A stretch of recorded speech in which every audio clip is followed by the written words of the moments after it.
सबसे पहले मिंटी का धन्यवाद।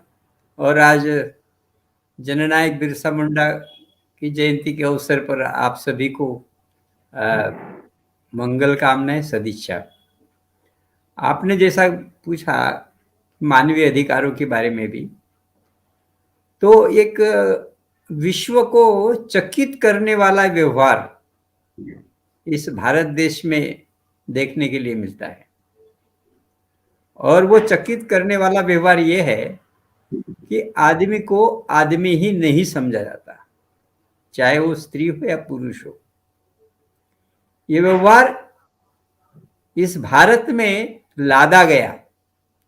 जो आर्य आक्रमणकारी आर्य ब्राह्मण जो है, उन्होंने इस देश पर आक्रमण किया। ये हमारे महापुरुष, हमारे फोरफादर राष्ट्रपिता ज्योतिराव फुले ने अपने अखंड में कहा है कि वो कहते हैं कि दस्यु जन, जिसको दस्यु बनाया, यहाँ के आर्य ब्राह्मणों ने जिनको दस्यु बनाया, उनके बारे में वो कहते हैं, दस्यु जन थे सबल, हृदय से निर्मल और सही व्यवहार। मतलब यहाँ के जो लोग थे वो सबल थे, लेकिन उनको दस्यु बनाया गया, दास बनाया गया, राक्षस बनाया गया और कई अपमानित नामों से जाना गया। तो उनका व्यवहार पहले यहाँ सही था। तो इसके बाद वो कहते हैं, आप मूलतः क्षेत्रपति, मतलब आज आप इस देश के क्षेत्र के राजे हो, यहाँ देश में राज करने वाले हो। और कैसे बने स्थिति, अगर क्षेत्रपति थे तो ये कैसे बनी स्थिति, तौल कर देखो। इसीलिए आप ये तौल कर देखो। इसका मतलब यही है कि हमारे जो मानवीय अधिकार इन लोगों ने छीन लिए। अभी छीन लिए मतलब ये हमने खो भी दिए। ये खोए हुए अधिकार, इसके लिए बाबा साहब कहते हैं, ये ऐसे खोए हुए अधिकार, ये अभी और उसमें भी है कि हमारे पास, हमारे ऊपर हमारी दुर्दशा हुई, हमारी अवमानना हुई और होते रही।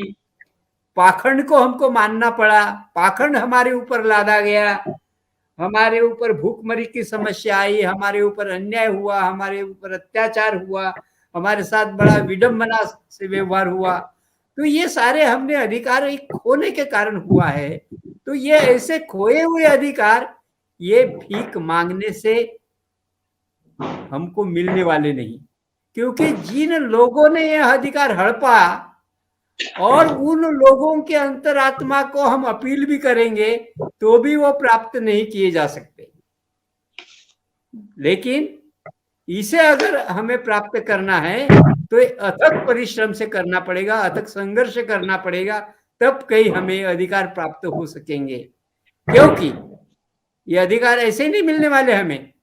वो बाबा साहब आगे भी ये कहते हैं कि बलि का जो बकरा है, वो बलि के लिए बकरे की पेशकश की जाती है, शेरों की नहीं।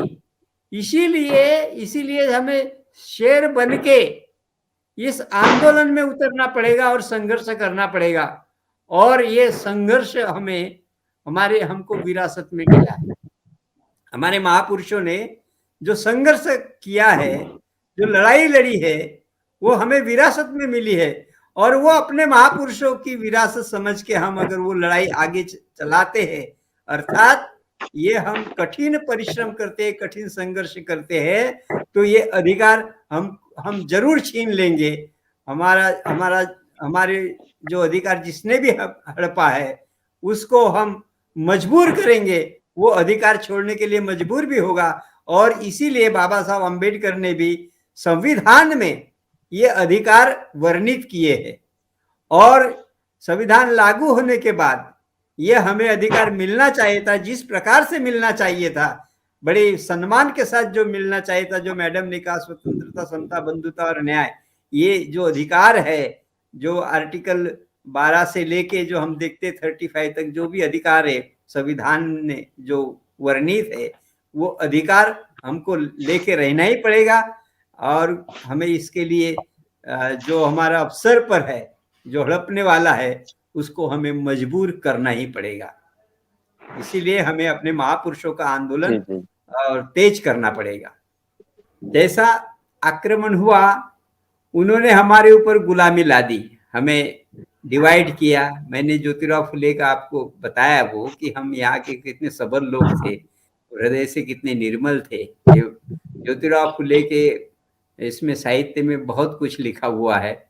और उन्होंने हमारे ऊपर एक गुलामी ला दी। और किसने ला दी? वो आर्य ब्राह्मणों ने ला दी। वो डायरेक्टली लिखा है ज्योतिराव फुले ने कि आर्य ब्राह्मण ये धूर्त होते हैं। क्लियर लिखा है कि ये धूर्त होते हैं। बहुत सारी उनको उपमा दिए, लेकिन धूर्तता इनमें भरी पड़ी हुई है और ये धूर्तपना ये कभी जाने वाला नहीं है।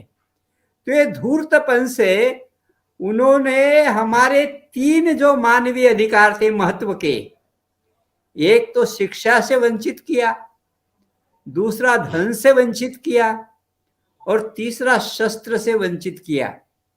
ये तीनों अधिकारों से वंचित किया। हम इकट्ठा धन नहीं कर सकते, हम शस्त्र नहीं रख सकते। अगर हमारे पास धन इकट्ठा हो गया तो वो उसके ऊपर कब्जा किया जाता था, हमको पढ़ाई लिखाई से मना कर दिया था। तो ये सारी जब बातें ज्योतिराव फुले ने पहचाना, उनकी समझ में आया, तो सबसे पहले शिक्षा का द्वार उन्होंने खोला हमारे ओबीसी एससी एसटी लोगों के लिए और महिलाओं के लिए।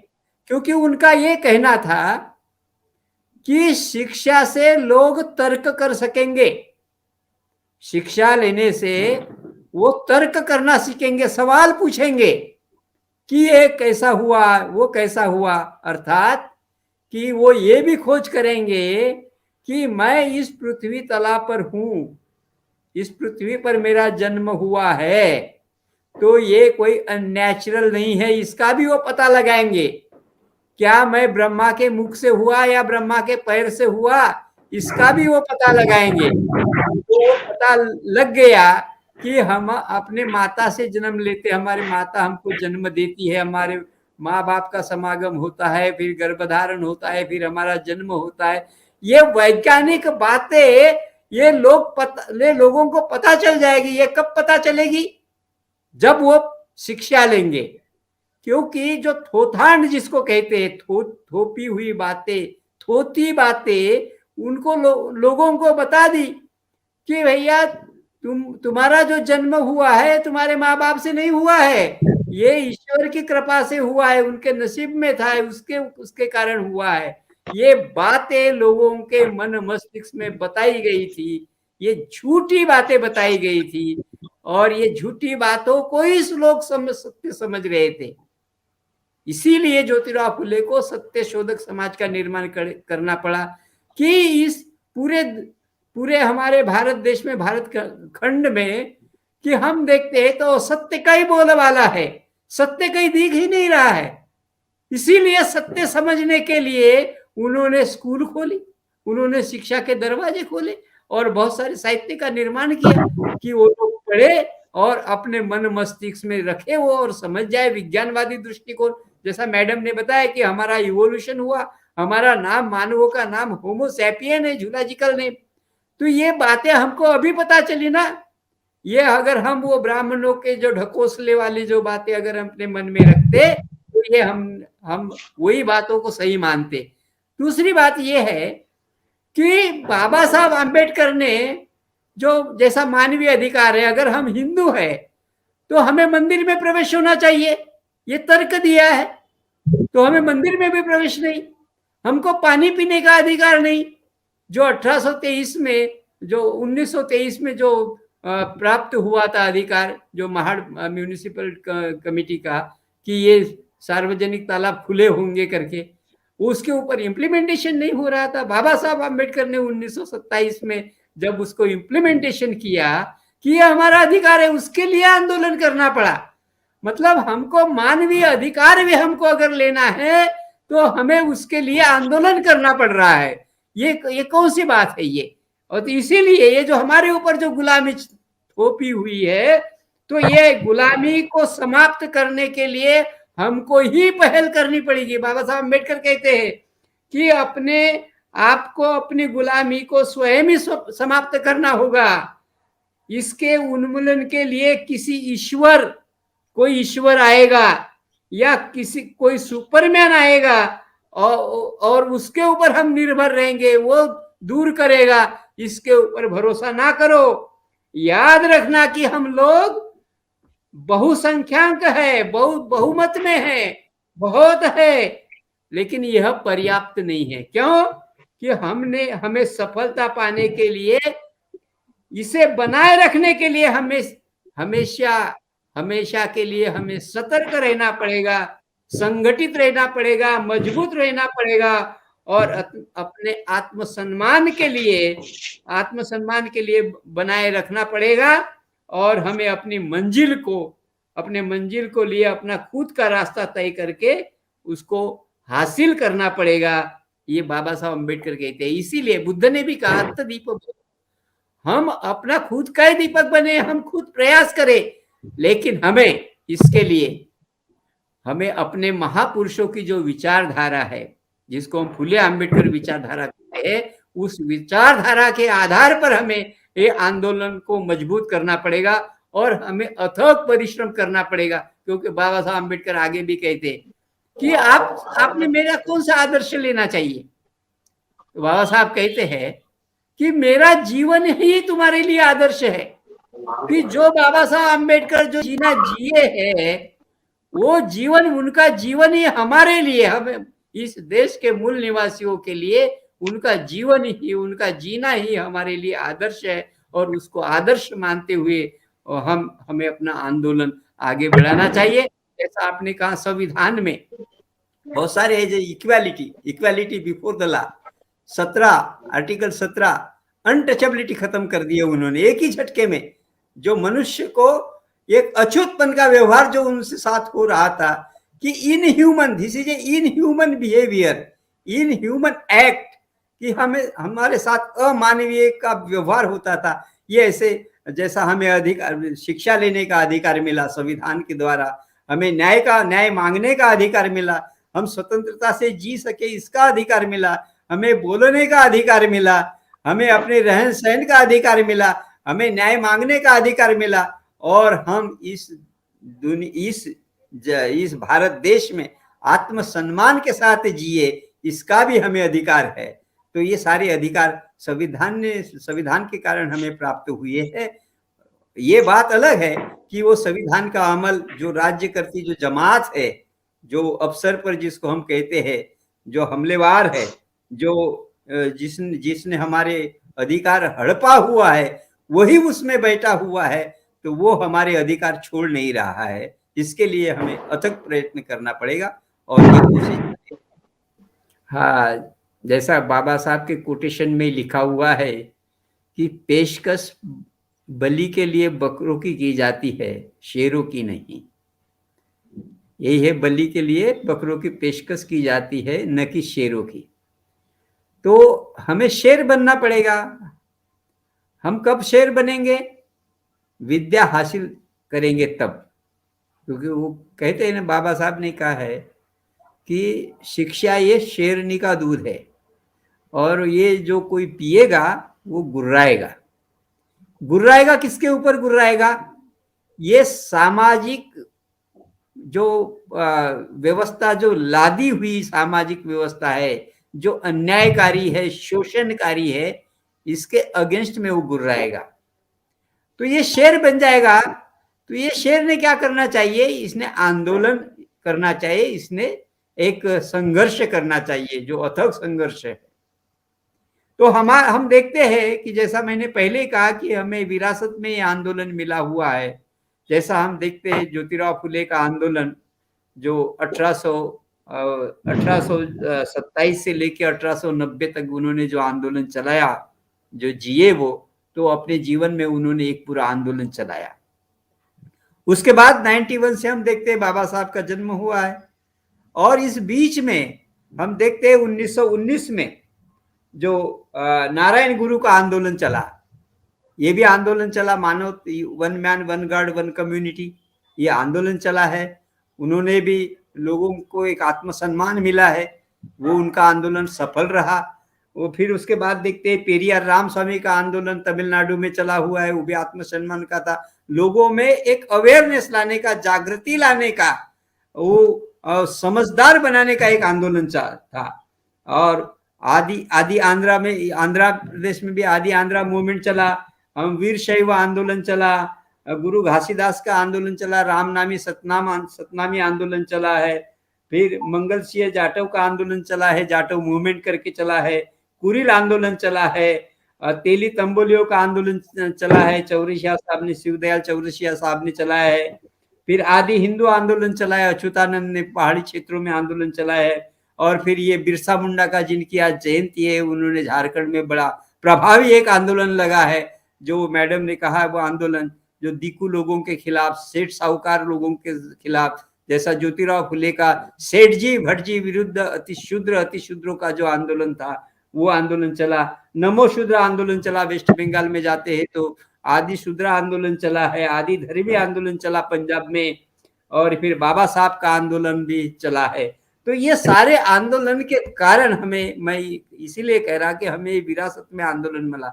ये आंदोलन से हमें सीख ये लेनी चाहिए कि ये प्रबोधन, अवेयरनेस, कम्युनिटी में एक अवेयरनेस, जैसा फॉर एग्जाम्पल हम कहते हैं कि मैं कौन हूं।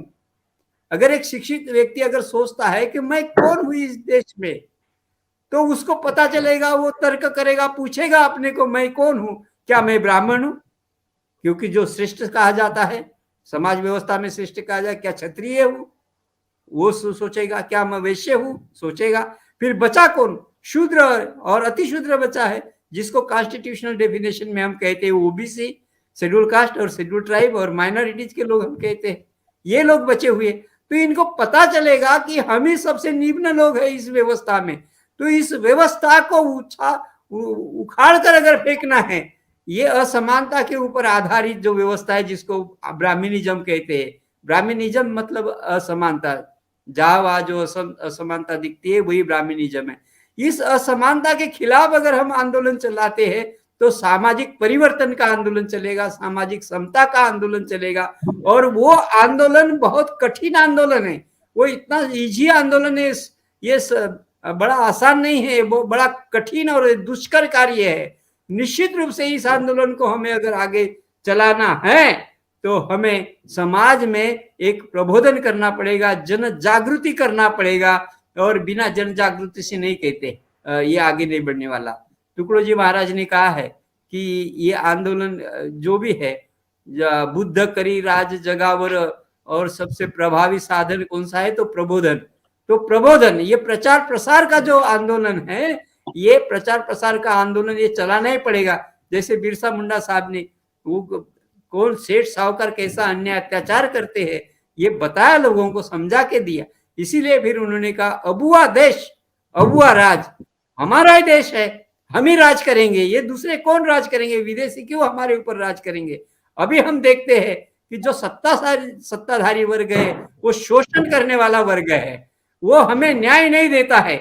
इस देश के जो लोकतंत्र के जो चार स्तंभ जिसको कहा जाता है, जो लोकतंत्र के जो न्याय व्यवस्था है, जो विधायिका है, जो ब्यूरोक्रेसी है, ये सारे ब्राह्मणवादी हो गए, इनमें ब्राह्मणत्व भरा हुआ है।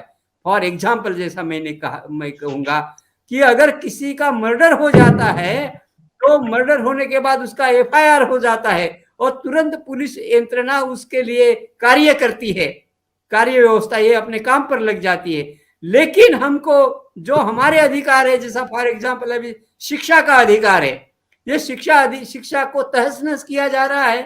ये प्राइमरी स्कूल ये अभी चला नहीं रहे हैं, जिस ढंग से चलाना चाहिए उस ढंग से बिल्कुल नहीं चला रहे, कोई स्कूल बंद हो रहे हैं, हमें स्वास्थ्य की सुविधा नहीं मिल रही है, जिस प्रकार से स्वास्थ्य की सुविधा मिलनी चाहिए वो नहीं मिल रही है। ये ऐसा क्यों हो रहा है? क्योंकि जो न्यायकारी है, जो अन्यायकारी जो वर्ग है, जो शोषण करने वाला जो वर्ग है, वो इस देश के राजतंत्र में बैठा हुआ है, और उसके कारण ही हमें ये जो अधिकार ये मिल नहीं रहे। इसके लिए अंत में ज्योतिराव फुले, राष्ट्रपिता ज्योतिराव फुले ने इसका एक उपाय बताया है। वो कौन सा उपाय है? बिना सत्ता से सभी आपत्ति, बिना सत्ता से सभी आपत्ति, हमारे पास सत्ता ना होने के कारण ये सारी आपत्ति आई हुई है, हुई दुस्थिति, उसके कारण हमें ये दुस्थिति हुई है। पूछो अपने मन को, अपने मन में टटोल के देखो कि हमारे ऊपर ये दुस्थिति क्यों आ गई है कि हमारे पास राजतंत्र नहीं है, हम सत्ताधारी वर्ग नहीं बने हुए। तो ये शेरों की जो जमात है, जो शेरों की, जिसको हम अभी जमात कहेंगे, इस शेरों की जमात ने अपनी एक रणनीति कोई बात करके इस देश की राजसत्ता भी अपने हाथ में लेनी चाहिए। इसके लिए समाज में सामाजिक तौर पर एक अवेकनिंग, एक प्रबोधन, ये निरंतर करते रहना चाहिए। अगर ये प्रबोधन होते रहेगा तो लोग सोचेंगे, समझेंगे, समझदार बनेंगे और अपने न्याय अधिकार के लिए लड़ेंगे, अथक परिश्रम करते रहेंगे। हमारे खोए हुए अधिकार प्राप्त करने के लिए हमें, जैसा मैंने कहा कि प्रबोधन करना पड़ेगा, इसी कड़ी में हमको हमें अपने पत्र पत्रिकाओं का सृजन करना पड़ेगा। जो डॉक्टर बाबा साहब अम्बेडकर ने भी अपने जीवन में पत्र पत्रिकाएं चलाई थी, उसका सृजन करना पड़ेगा। और हम लोगों को प्रशिक्षित होना पड़ेगा, प्रशिक्षण लेना पड़ेगा, क्योंकि प्रशिक्षण से प्रतिबद्धता बढ़ती है, एक दृढ़ निश्चय होता है और वो एक डेडिकेटेड होता है, प्रशिक्षित होता है और वो दृढ़ निश्चय होता है और डेडिकेटेड बन जाता है, प्रतिबद्धित हो जाता है। तो इसके साथ अगर वो प्रतिबद्ध हो जाता है तो वो समाज में जाके जनसंपर्क करे, जनमत बनाए और अपने जो अथक प्रयास की एक कड़ी में इस समाज में एक प्रबोधन करता रहे, अवेकनिंग करता रहे। जैसा कि हम बामसेप के द्वारा हमने यहाँ ट्रेनिंग का जो अभ्यासक्रम खोला हुआ है, अभ्यासक्रम चलाते हैं, हम भी ट्रेनिंग देते हैं, तो वो ट्रेनिंग का भी वो अपना ट्रेनिंग लेते रहे और बार बार ट्रेनिंग लेते रहे और समाज में जाके एक जनमत बताए। हमारे जो कार्यक्रम है वो चलाते रहे, जैसे BS4 का अभी जो अभियान चल रहा है संविधान के बारे में, मेरी शान भारत का संविधान, इसके ऊपर वो समाज में जागृति बढ़ाए। और यही, क्योंकि ये जो अगर हमें सफलता मिलती है तो हम निश्चित रूप से हम अपने खोए हुए अधिकार प्राप्त कर सकेंगे। यही अंत में मेरा संदेश है। जय भीम, जय मूल निवासी।